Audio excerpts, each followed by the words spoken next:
আসসালামু আলাইকুম, সবাইকে শুভেচ্ছা।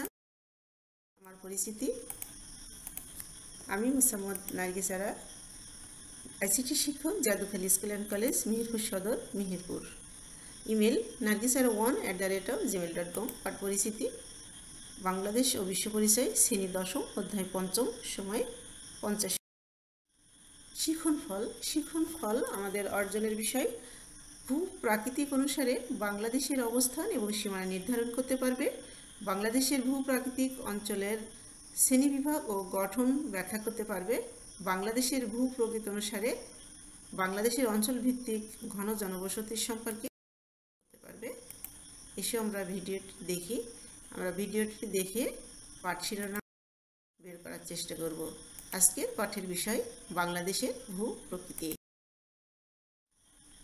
বাংলাদেশের একটি মানচিত্রকে বিভিন্ন কালারের মাধ্যমে এবং টিকার দিয়ে হাইলাইটস করে দেখে দিয়েছি যে বাংলাদেশের ভূ-প্রকৃতি অনুসারে যে 3 ভাগে ভাগ করা যায়। বাংলাদেশের মানচিত্রে কোন জেলা কোন দিকে অবস্থিত সেটা আমরা, এবং এই 3টা যে ভূ-প্রকৃতি অনুসারে ভাগ করেছি, কত টারশিয়ারি যুগের পাহাড়সমূহ কত %, প্লাইস্টোসিন কালের সোপানসমূহ কত %, এবং সাম্প্রতিক কালের প্লাবন সমভূমি কত % বাংলাদেশের এই অঞ্চলভিত্তিক বিভক্ত করা হয়েছে সেটা আমরা কালার ম্যাপিংয়ের মাধ্যমে দেখে দিয়েছি। টারশিয়ারি যুগের পাহাড়সমূহ যেটা আমরা হলুদ কালার দিয়ে হাইলাইটস করেছি, বাংলাদেশের সিলেট অঞ্চলে এবং মেঘালয় ভারতের সাইডে বেশি হচ্ছে টারশিয়ারি যুগের পাহাড়সমূহ অবস্থিত।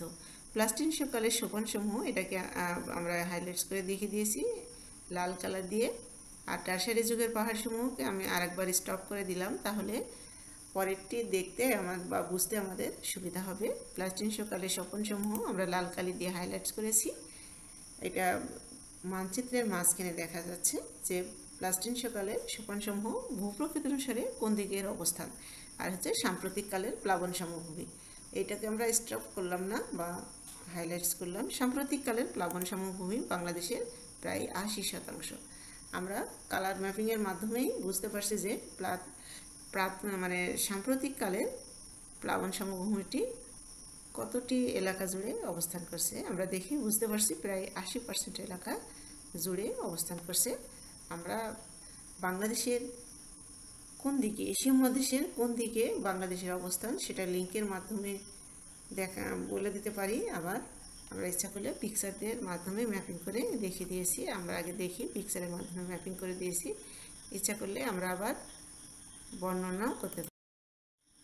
একটা পৃথিবীর মানচিত্রের মাধ্যমে এশিয়া মহাদেশের কোথায় অবস্থান এবং এশিয়া মহাদেশের আবার বাংলাদেশের কোথায় অবস্থান সেটা আমরা হাইলাইটস করে দেখিয়ে দিয়েছি টিকারের মাধ্যমে, কালার ম্যাপিংয়ের মাধ্যমে। এশিয়া মহাদেশের অবস্থান পৃথিবীর কোন সাইডে এবং বাংলাদেশের অবস্থান কোন সাইডে সেটা আমরা দেখিয়ে দিয়েছি। বাংলাদেশের অবস্থান হচ্ছে এশিয়া মহাদেশের কোন সাইডে, এশিয়া মহাদেশের দক্ষিণ অঞ্চলে হচ্ছে বাংলাদেশের অবস্থান। এটা বাংলাদেশের দেখে বুঝতে পারছি বাংলাদেশের আয়তন আমাদের কত। এশিয়া মহাদেশের দক্ষিণে বাংলাদেশের অবস্থান। বাংলাদেশের 20 ডিগ্রি এবং 34 মিনিট উত্তর পূর্ব অক্ষরেখা থেকে 26 ডিগ্রি এবং 38 মিনিট উত্তর অক্ষরেখার মধ্যে, এবং 88 ডিগ্রি এবং 1 মিনিট পূর্ব দ্রাঘিমা রেখা থেকে 92 ডিগ্রি মাইনাস 41 মিনিট পূর্ব দ্রাঘিমা রেখার মধ্যে।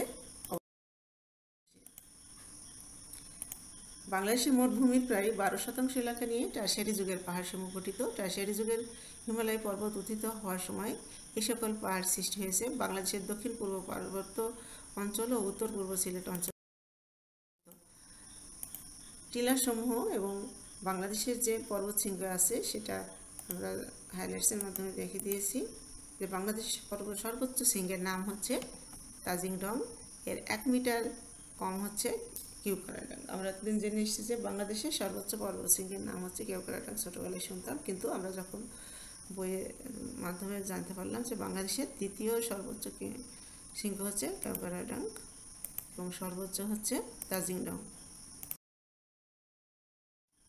টারশিয়ারি যুগের পাহাড়সমূহ আমরা বাংলাদেশের মোট ভূমির প্রায় 8% এলাকা নিয়ে অঞ্চল গঠিত। আনুমানিক 25,000 বছর পূর্বের সময়কে প্লাইস্টোসিন কালের কাল বলা হয়ে থাকে। প্রাচীন কালে সোপানসমূহকে 3 ভাগে ভাগ করা যায়, যথা বরেন্দ্রভূমি, মধুপুর ও ভাওয়ালের গড় এবং লালমাই পাহাড়। নওগাঁ, রাজশাহী, বগুড়া, জয়পুরহাট, রংপুর, দিনাজপুর জেলায় অংশবিশেষ নিয়ে বরেন্দ্রভূমি। সাম্প্রতিককালের প্লাবন সমভূমি আমরা হাইলাইটস করে দেখিয়ে দিয়েছি। এটা তারকা চিহ্নের মাধ্যমে কোন কোন জেলা সাম্প্রতিককালে প্লাবন সমভূমি নামে অভিহিত: পঞ্চগড়, ঠাকুরগাঁও, নীলফামারী, লালমনিরহাট, দিনাজপুর, কুড়িগ্রাম, রংপুর, গাইবান্ধা, জয়পুরহাট, নওগাঁ, নবাবগঞ্জ, বগুড়া, শেরপুর, জামালপুর, নেত্রকোনা, মৌলভীবাজার, সিরাজগঞ্জ, হবিগঞ্জ ইত্যাদি হচ্ছে সাম্প্রতিককালের প্লাবন সমভূমি অঞ্চল। এটা বিস্তীর্ণ সমভূমি, এর কোথায় দেওয়া আছে আমরা একটু অন্য কালার দিয়ে তারকা চিহ্নের মাধ্যমে হাইলাইটস করে দেখিয়ে দিয়েছি। বদ্বীপ সমভূমি এবং স্বদেশ বন সমভূমি গঠিত হয়েছে কোন সাইডে সেটা আমরা দেখি। বাংলাদেশে প্রায় 80% বা 80% ভূমি নদীবিধত এক বিস্তীর্ণ সমভূমি বছরের পর বছর ধরে বন্যার সঙ্গে পরিবাহিত পলিমাটি সঞ্চিত হয়ে প্লাবন সমভূমি গঠিত হয়েছে। ঢাকা, ফেনী, খুলনা, টাঙ্গাইল, ময়মনসিংহ, চাঁদপুর, কুমিল্লা, সুনামগঞ্জ, হবিগঞ্জ, পাবনা এই অঞ্চল গঠিত হচ্ছে সমভূমি।